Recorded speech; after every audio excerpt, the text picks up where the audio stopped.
Je me présente, je suis Félix Caron, président de l'association Alerte LGB sur Thau. J'ai habité Montbazin pendant 20 ans et maintenant j'habite entre Sète et Paris. Et je vais commencer par vous rassurer, c'est-à-dire que je vais parler pendant seulement une quinzaine de minutes, puis ensuite monsieur le député Jean-François Hidalgo, Jean-Guy Majorel, le vice-président de l'Aglopole, prendront la parole pendant quelques minutes aussi, puis ensuite on pourra interagir tous ensemble, vous pourrez poser vos questions et on pourra débattre, faire une séance de questions-réponses. Alors déjà, merci à tous d'être venus. Vous êtes venus soit parce que vous habitez à Sète ou sur le bassin de Thau, vous êtes venus parce que vous aimez l'endroit où vous habitez, mais surtout vous êtes venus parce que vous êtes inquiets. Vous êtes inquiets de la manière dont ce projet de LGB sur le bassin de Thau va nous impacter. Alors malheureusement, ce soir, je suis au regret de vous annoncer que je ne vais peut-être pas dissiper vos inquiétudes. Alors je vais commencer par vous demander d'imaginer.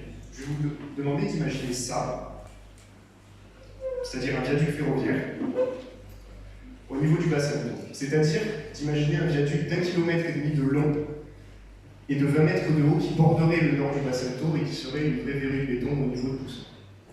Je vais aussi vous demander d'imaginer la gare de Sète, non plus avec 10 TGV par jour comme aujourd'hui, mais avec seulement 2 TGV et peut-être à terme 0 TGV.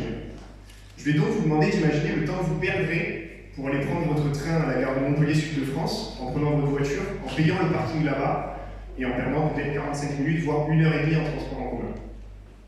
Je vais aussi vous demander d'imaginer le massif de la Gardiole, pour ceux qui aiment s'y balader le dimanche. C'est un site classé et protégé au titre du Code de l'environnement qui va être dénaturé par des rails. Et enfin, je vais vous demander d'imaginer ce qui nous touche tous, notre eau, celle que nous buvons tous, l'eau 100K, qui verra sa qualité se dégrader d'année en année. Tout ça, avec la ligne LGB, ce sera plus d'imagination, ce sera du réel. Et le pire dans tout ça, c'est que c'est nous qui allons payer. Mais alors, plus précisément, de quoi est-ce que je vous parle? Je vous parle d'un projet qui est franchement, à mon sens, un projet de notre temps. C'est un projet de ligne LGB qui doit relier Montpellier et Saint-Roch, enfin Montpellier Sud de France et Montpellier Saint-Roch, à Perpignan, en TGV, donc en ligne à grande vitesse, qui doit se faire en deux phases. La phase qui nous concerne, c'est la phase 1, c'est-à-dire la phase qui doit relier Montpellier à Béziers. Le but de cette phase, c'est de gagner 18 minutes de temps de trajet pour tous les voyageurs, pour un coût de 2 milliards d'euros. Alors nous, on aura le loisir de voir le train passer sur le bassin de Thau, on pourra le regarder, ce sera très sympathique, et on aura nos yeux pour pleurer tous les impacts négatifs qu'il aura sur le bassin de Thau, et je vais vous expliquer petit à petit qu'est-ce que ça va être ces impacts négatifs. Alors, ce projet-là, c'est pour quand? Il y en a beaucoup, et beaucoup le savent, ça fait 30 ans qu'on en parle, mais depuis la loi d'orientation des mobilités de 2019, ce projet il est sur les rails de nouveau et il n'est jamais allé aussi loin. On en est en ce moment au niveau de la phase d'enquête publique, et quasiment la fin de l'enquête publique qui se termine le 27 janvier. À l'issue de cette enquête publique, il y aura une déclaration d'utilité publique qui peut être signée par le Premier ministre Jean Castex, la ministre de la Transition écologique Barbara Pompili, et le ministre en charge des Transports, Jean-Baptiste Djebbari. Une fois que ces trois-là ont signé la déclaration d'utilité publique, le projet est acté. C'est-à-dire que c'est maintenant qu'on doit agir parce que cette co-signature des trois personnes que je vous ai dites peut intervenir fin janvier, voire début février. Donc c'est maintenant qu'on doit se mobiliser. Et c'est pour ça que vous êtes là et c'est pour ça qu'on organise cette réunion publique. Alors plus en détail, ce qui vous intéresse sûrement davantage, c'est de savoir où est-ce que ce train va passer, où est-ce que cette ligne à grande vitesse va passer. Et votre question, elle est franchement tout à fait légitime. Donc ce qui est prévu, c'est que le tracé passe au niveau de Fabrègues puis de Gijan, sur la Gardiole, puis au niveau de Ballaruc-le-Vieux et Poussan, Loupian, Metz, puis Pinet. Plus en détail, au niveau de Gijan, il est prévu, donc le tracé, c'est la bande qui est quadrillée en rouge ici, donc qui passe au sud de l'autoroute A9, c'est-à-dire encore plus au cœur de la Gardiole, encore plus près de l'abbaye Saint-Félix de Monceau, encore plus au niveau des chemins que moi, en tout cas, j'ai côtoyé toute ma jeunesse pour me balader, pour faire du VTT. Et ça posera également, au-delà de l'aspect balade et récréation, ça posera des problèmes en termes de biodiversité. Plus précisément, au niveau de la Gardiole, ici, mais aussi au niveau d'Issanca et Ballaruc-le-Vieux, ça c'est une carte de SNCF Réseau qui nous montre ce que c'est, quelle est la vulnérabilité des eaux souterraines sur la zone. Cette carte, qu'est-ce qu'elle nous dit? C'est qu'au niveau de la Gardiole et au niveau d'Issanca, les eaux souterraines sont très vulnérables. Qu'est-ce que ça veut dire? Ça veut dire que les eaux de surface et les eaux de profondeur, c'est-à-dire les nappes phréatiques, sont très connectées entre elles. C'est-à-dire que quand il y a des travaux, par exemple pour une ligne LGV, eh bien il y a de forts risques de pollution des eaux, et donc la qualité des eaux pourrait se dégrader à terme. Le pire dans tout ça, c'est que les études de faisabilité technique en termes de potabilité des eaux sur la question et sur ces zones-là, et notamment sur la zone 10 en K, elles ne sont pas finalisées du tout. Donc ça pose un premier problème, c'est-à-dire que démocratiquement, on demande aux gens de se prononcer sur un projet qui n'est même pas ficelé totalement, et secondement, ça pose un problème de crédibilité des études qui vont être faites, puisque le projet est déjà fini et on demande de faire des études qui vont se terminer. L'État attend de ces études qu'elles soient conformes et que la faisabilité technique soit positive. Donc pour moi, ça pose deux gros problèmes. Le tracé continue ensuite au niveau de Boussan, et aussi on voit un petit peu de 10 en cas ici. Ce qui est prévu à ce niveau-là, c'est ce dont je vous parlais au départ, c'est la deuxième image de ce diaporama, c'est-à-dire c'est un viaduc long de 1400 mètres. Donc 1400 mètres, c'est 1,4 km, et qui va faire entre 20 et 28 mètres. C'est l'équivalent d'un immeuble qui ferait 11 étages sur 1,5 km de long. En gros, je ne peux pas dire autrement, c'est horrible, c'est une verrue de béton qui va être un vrai repoussoir pour les touristes. Tous les gens qui ont une maison dans cette zone-là verront la valeur de leur maison diminuer grandement, et de manière générale, la valeur de notre territoire avec un tel viaduc sur le bord du bassin d'eau va grandement diminuer aussi.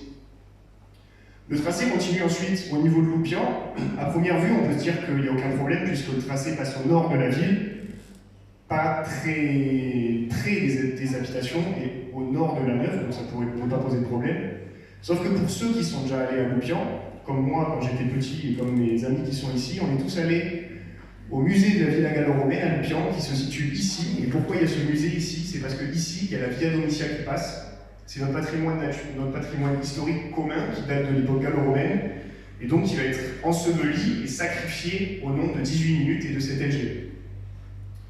Le tracé continue ensuite au niveau de Pinet. Là, c'est un peu la même problématique. Le tracé passe au nord de la ville. On pourrait penser que ça ne pose pas de problème, sauf qu'à cet endroit-là, vous le savez, on le voit tous, tout comme l'eau d'Isanka. Le Pipoul de Pinet, c'est l'endroit où il y a l'appellation de Pipoul de Pinet. Donc le tracé viendrait couper en deux l'appellation, c'est-à-dire supprimer environ 10% des vignes, alors même que cette appellation, le Pipoul de Pinet, c'est un des vins qui est un des fleurons du Languedoc, c'est-à-dire un des vins qui se vend le mieux, qui s'exporte le mieux. Et en plus de ça, ce tracé-là, il va impacter ce qui s'appelle les conditions microclimatiques de la zone. C'est-à-dire que le Pipoul de Pinet, il est le Pipoul de Pinet parce que les vignes poussent dans un environnement très particulier, notamment avec les embruns salés de l'étang et de la mer. Et donc on ne sait pas ce qu'un chantier de LGV pendant des années, et ce que ces rails pourraient avoir comme conséquence sur les conditions microclimatiques et donc sur le Pipoul de Pinet. Ensuite, cette LGV, vous le voyez ici, il y a la ville de Béziers, et ensuite il y a la ville de Narbonne. Ce qui est prévu, c'est une gare à Narbonne, une gare à Béziers, et nous, on aura, je vous l'ai dit, pas de gare, et nos yeux pour regarder passer le train, et nos yeux pour pleurer tous les jours. Donc, qui dit pas de train, pas d'arrêt, dit qu'il n'y aura quasiment plus de TGV non plus à 7, puisque je vous l'ai dit, il est prévu 2 TGV, et à terme, je peux vous dire que 2 TGV, ça se transforme vite en 1 TGV, puis 0 TGV. Je l'ai déjà vécu sur d'autres territoires dans lesquels j'ai habité, et dans lesquels j'ai travaillé sur ces thématiques-là. Et donc, ça posera la question pour nous, pour le bassin d'eau, de où vont les curistes? Les 50 000 curistes, les 52 000 curistes qui vont tous les ans à Ballaruc-les-Bains, qui font vivre nos commerces, nos restaurants, nos hôtels, où est-ce qu'ils vont aller? Ils iront à Dax, ils iront autre part, ils iront plus loin, ou peut-être qu'ils ne seront pas du tout en cure. Ça pose évidemment la même question pour tous les touristes qui viennent chez nous et qui font aussi en partie l'économie du territoire. Et ça pose la question de tous les emplois induits par toutes ces activités. On ne sait pas ce qui deviendront. Donc avec ce projet-là, en termes de mobilité pour Sète, pour le bassin d'eau, c'est pas un désenclavement du territoire, ça va être un enclavement du territoire. Et ça, franchement, c'est unique. Pour un grand projet de l'État, c'est unique. D'enclaver un territoire alors que notre territoire, économiquement parlant, est dynamique, c'est insensé. Donc, dans le fond, ce que je veux vous dire, et c'est écrit en rouge en bas de la diapo, c'est que ce projet-là, nous en sommes les grands perdants. On est vraiment le dindon de la farce, on est le seul territoire d'Occitanie qui et le grand perdant en termes d'économie, de mobilité, on l'a vu, d'environnement, de paysage et de patrimoine. Alors au milieu de tout ça, il y a une autorité environnementale qui a rendu un avis indépendant sur le sujet. Cette autorité environnementale, elle dit plusieurs choses. La première chose, c'est qu'elle confirme ce que je vous ai déjà dit, c'est-à-dire que la desserte projetée de 7 de 2 allers-retours journaliers au lieu de 10 aujourd'hui, mais aussi que 16 captages d'eau potable seront traversés par cette ligne LGV, et que pour le captage d'Isanka, des études sont encore en cours pour s'assurer de la compatibilité du projet. Et je vous ai dit tout à l'heure en quoi ça posait problème. Ce que nous dit aussi l'environnemental, c'est quelque chose sur les gaz à effet de serre. Alors, on pourrait penser à première vue que le fret, ça diminuera le nombre de camions sur l'autoroute, et donc ce sera positif, ça diminuera nos émissions de gaz à effet de serre. Il se trouve que cette ligne, elle n'est pas du tout pensée pour le fret, puisque ce qui est prévu, c'est simplement d'augmenter de 10% le trafic de fret grâce à cette LGV.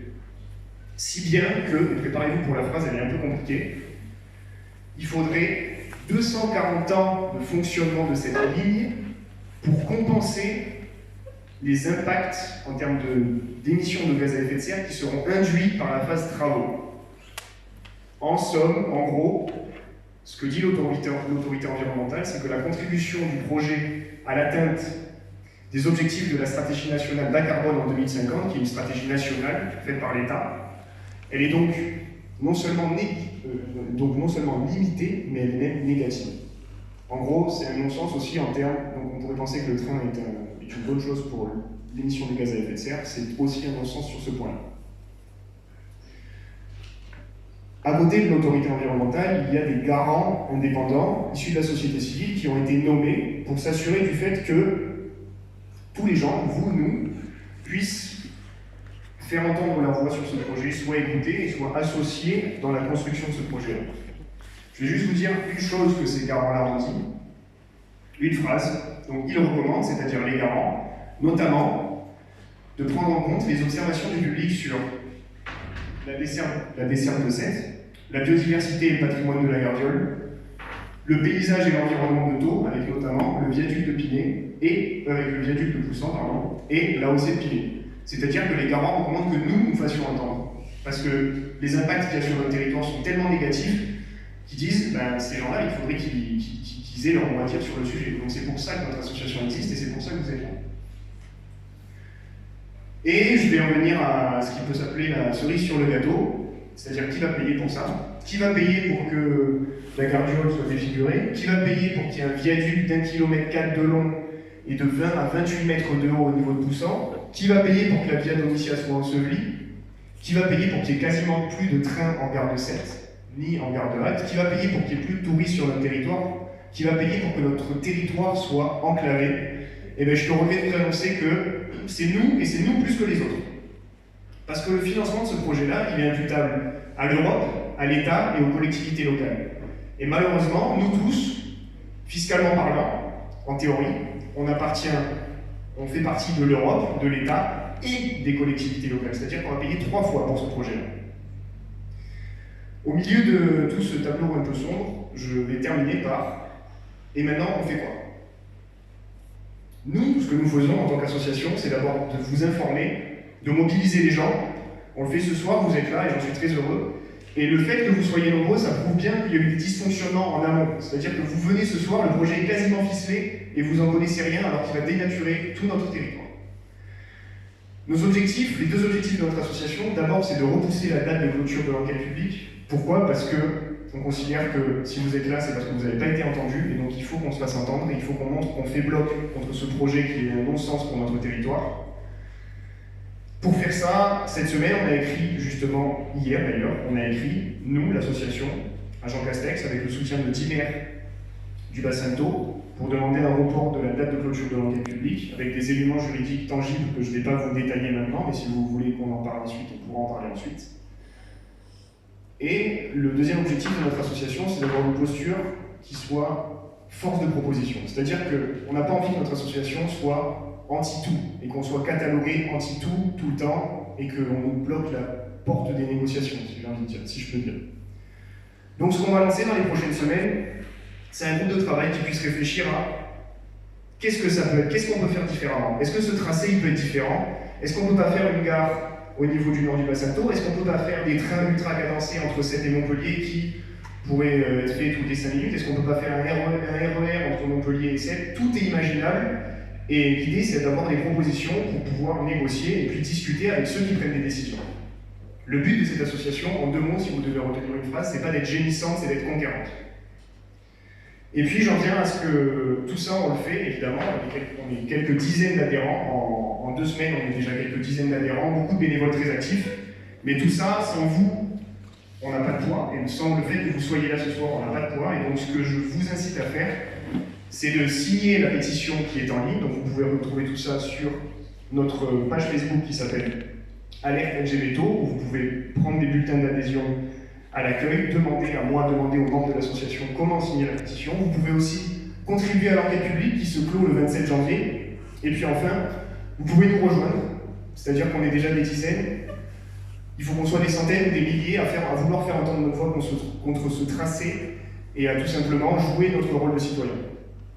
Et puis je vais finir, comme je l'ai fait l'autre fois à Loupian. On était à Loupian pour une réunion publique le 19 janvier, c'était ma soirée d'anniversaire puisque j'ai eu 25 ans le 20 janvier.